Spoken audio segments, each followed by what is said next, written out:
going to go over some figure eights of our hips. And what we do is we angle this hip out into this corner. We bring it round to the back, and then we angle it out into that corner. We bring it out to the back, and then we angle it to that corner. And then back, angle it to the other corner.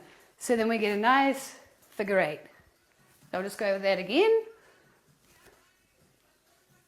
So we bring our hip, we push it out using our knees, and then we swing it right round to the back, to this back corner, and then we bring it out onto that corner. We bring that back to this corner here, and then back out. And that's what we call a figure eight of the hips. Good. And that's a forward figure eight, and then we can go and reverse it into a backwards figure eight.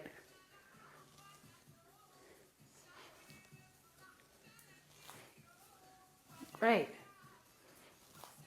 And we can change the speed and the height on that. Great. The next one is going to be a hip roll. And what you do is you straighten this leg and you bring the hip into your body. So it's up and down, up and down, up and down, up and down, up and down. So I'm rolling this hip up, using these thigh muscles here and dropping it down. And then I'm using this one and dropping it down. Up and down, up, down, up, down, up, down. Good. Up, down, up, down. Then we go the reverse, and we can go up and over and down, up and over and down, up and over and down. Good. Now I'm going to go over some hip circles, and this movement is used a lot in the dance form. We push our hip out to the side, we point our pelvis forward, and you shouldn't hurt your back. There should be no pressure on your back. It's just out to the side and then bring it round in a scoop, do a scoop out to the other side, and then with a nice straight back to the back and to the side. So side, scoop round the front, out to the other side, and scoop out at the back. And that's what we call a hip circle.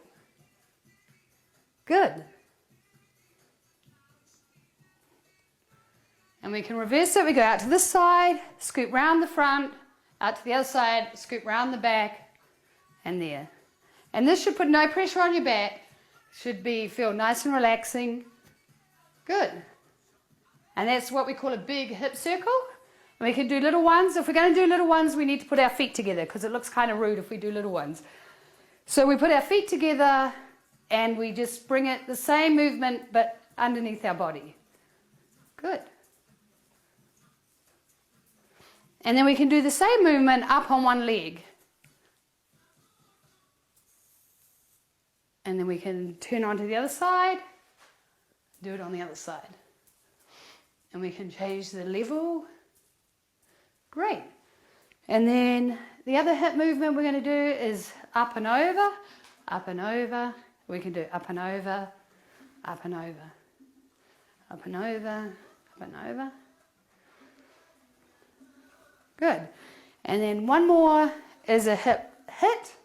And we just pretend we're trying to hit something out here on out on the side here. Side, side, side, side, side. And we can do it double. And to do that, I'm using my thigh muscles again, my inner thigh muscles and my thigh. And it's 1, 2, 1, 2, 1, 2, 1, 2, 1, 2, 1, 2, 1, 2, 1, 2. And that concludes our section on hip movements.